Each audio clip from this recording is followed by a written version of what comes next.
ଆମେ ଏହି ଭିଡିଓରେ କୋଣାର୍କ ମନ୍ଦିରର କିଛି ଅନ୍ୟ ଫ୍ୟାକ୍ଟ ଗୁଡ଼ିକ ବିଷୟରେ ଆଲୋଚନା କରିବା। ଏ ଭିତରୁ ଆପଣ କିଛି ଜାଣି ମଧ୍ୟ ଥିବେ, ତ ଚାଲନ୍ତୁ ଆରମ୍ଭ କରିବା ଏହି ଭିଡିଓ। ଫ୍ୟାକ୍ଟ ନମ୍ବର 1, ନାମକରଣ। କୋଣାର୍କ ମନ୍ଦିର ଏହା ମନ୍ଦିରଟି ଗଢି ଉଠିଥିଲା ପ୍ରାଚୀ ନଦୀ ଏବଂ ବଙ୍ଗୋପସାଗରର ସଙ୍ଗମ ସ୍ଥଳରେ। ସେ ଯୁଗରେ ଏହା ଏକ ପୋତାଶୁଣୀ ବନ୍ଦର ଥିଲା। ଏହାର ନାମ ଥିଲା କଣଗର। କଣଗରର ନାମ ଅନୁସାରେ ମନ୍ଦିରର ନାମ କୋଣାର୍କ ହୋଇଥିବ ବୋଲି ଅନୁମାନ କରାଯାଏ। କୋଣାର୍କ ଶବ୍ଦରୁ ବିଶ୍ଳେଷଣ କଲେ ଜଣାଯାଏ ସଂସ୍କୃତ ଶବ୍ଦ କଣ ଓ ଅର୍କ ସଂଯୋଗରୁ ତିଆରି ହୋଇଛି। କୋଣର ମାନେ ହେଲା ଗୋଟିଏ ପାଖ ଅଥବା ଦୁଇଟି ଦିଗ ବା ରେଖାର ମିଳନ ସ୍ଥାନ। ଅର୍କର ଅର୍ଥ ହେଲା ସୂର୍ଯ୍ୟ। ଏହି ମନ୍ଦିରଟି ସୂର୍ଯ୍ୟଦେବଙ୍କ ପାଇଁ ନିର୍ମିତ ହୋଇଥିବାରୁ ଜାଗାର ନାମ ତଦନୁସାରେ କୋଣାର୍କ ହୋଇଛି ବୋଲି ମତ ପୋଷଣ କରାଯାଏ। ପାଶ୍ଚାତ୍ୟ ଦେଶର ନାବିକ ମାନେ ଏହାକୁ କୃଷ୍ଣ ପାଗୋଡା ବୋଲି କୁହନ୍ତି। ଫ୍ୟାକ୍ଟ ନମ୍ବର 2, ମନ୍ଦିରର ଆକୃତି ଓ ଗଠନ ଶୈଳୀ। ଏହି ମନ୍ଦିରଟି ବିଶ୍ୱ ଐତିହ୍ୟ ପୀଠ ଭାବରେ ପରିଚିତ। କୋଣାର୍କ ମନ୍ଦିର ଏହି ମନ୍ଦିରଟି ବିଶ୍ୱ ଐତିହ୍ୟ ସ୍ଥଳୀ ମଧ୍ୟରେ ଗୋଟିଏ ସ୍ଥାନ ନେଇସାରିଛି। କୋଣାର୍କ ମନ୍ଦିର କଳିଙ୍ଗ ସ୍ଥାପତ୍ୟ କଳା ଶୈଳୀରେ ତୋଳା ଯାଇଥିଲା। ଗର୍ଭଗୃହ ଯୁକ୍ତ ମୁଖ୍ୟ ମନ୍ଦିରଟି 229 ଫୁଟ ଉଚ୍ଚ ଓ ମୁଖଶାଳା 128 ଫୁଟ ଉଚ୍ଚ,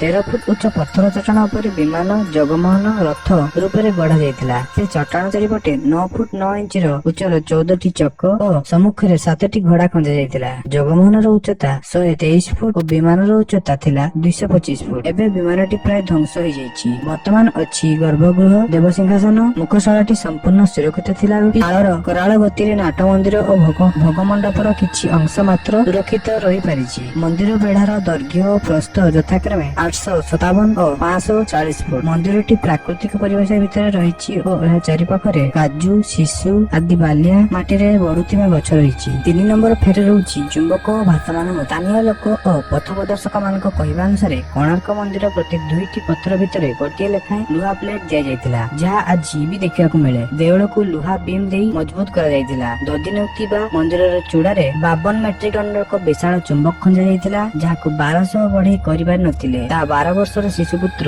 ଧରମା କହିଦେଇଥିଲା। କିନ୍ତୁ ଚୁମ୍ବକ କାରଣରୁ ଦେଉଳଟି ସମୁଦ୍ର କୂଳରେ ପ୍ରତିକୂଳତାର ପ୍ରଭାବିତ ନ ହୋଇ ମଜବୁତ ହୋଇ ଠିଆ ହୋଇ ରହିଥିଲା। ମୁଖ୍ୟ ପ୍ରତିମା କୌଣସି ସିଂହାସନରେ ବସି ନଥିଲା। ଖଞ୍ଜା ଯାଇଥିବା ଅନେକ ଚୁମ୍ବକର ଶକ୍ତି ବଳରେ ଏହା ଏହି ମୂର୍ତ୍ତିଟି ଶୂନ୍ୟରେ ଭାସମାନ ଥିଲା। ମନ୍ଦିରକୁ ଏମିତି ଭାବରେ ନିର୍ମାଣ କରାଯାଇଥିଲା ଯେ ଯେପରି ସୂର୍ଯ୍ୟଙ୍କର ପ୍ରଥମ କିରଣ ନାଟ ମନ୍ଦିର ଦେଇ ଗର୍ଭଗୃହ ସହ ମୁଖ୍ୟ ପ୍ରତିମାଙ୍କ ନାଭିରେ ସଂଯୁକ୍ତ ହୀରାରେ ପ୍ରତିଫଳିତ ହେଉଥିଲା। ଏହା ସକାଳୁ ଅଳ୍ପ କେତେ ମିନିଟ ପାଇଁ ଦେଖିବାକୁ ମିଳୁଥିଲା। ପରବର୍ତ୍ତୀ କାଳରେ କେନ୍ଦ୍ରରେ ଖଞ୍ଜା ଯାଇଥିବା ଚୁମ୍ବକକୁ ଇଂରେଜ ମାନେ ବାହାର କରି ନେଇଯାଇଥିଲେ। ଆଉ ଏକ ଜନଶ୍ରୁତି ଶୁଣିବାକୁ ମିଳେ ଯେ ଏହି ଚୁମ୍ବକ ଶକ୍ତି ଏତେ ପ୍ରବଳ ଥିଲା ଯେ ସମୁଦ୍ରରେ ଯାଉଥିବା ଜାହାଜ ଗୁଡିକ ମଧ୍ୟ ଏହି ଚୁମ୍ବକ ଶକ୍ତି ଦ୍ୱାରା ଆକର୍ଷିତ ହେଉଥିଲେ। ପର୍ତ୍ତୁଗୀଜ ମାନେ ନିଜ ଜାହାଜର ସୁରକ୍ଷା ପାଇଁ କେନ୍ଦ୍ରସ୍ଥ ଚୁମ୍ବକ, ଯାହା ଦେଉଳରେ ଅନ୍ୟାନ୍ୟ ଚୁମ୍ବକକୁ ସନ୍ତୁଳିତ କରି ରଖିଥିଲା, ତାହାକୁ ବାହାର କରି ନେଇ ଯିବା ଦ୍ୱାରା ଭାରସାମ୍ୟ ହରାଇ ଗର୍ଭଗୃହ ଧ୍ୱଂସ ହୋଇଯାଇଛି।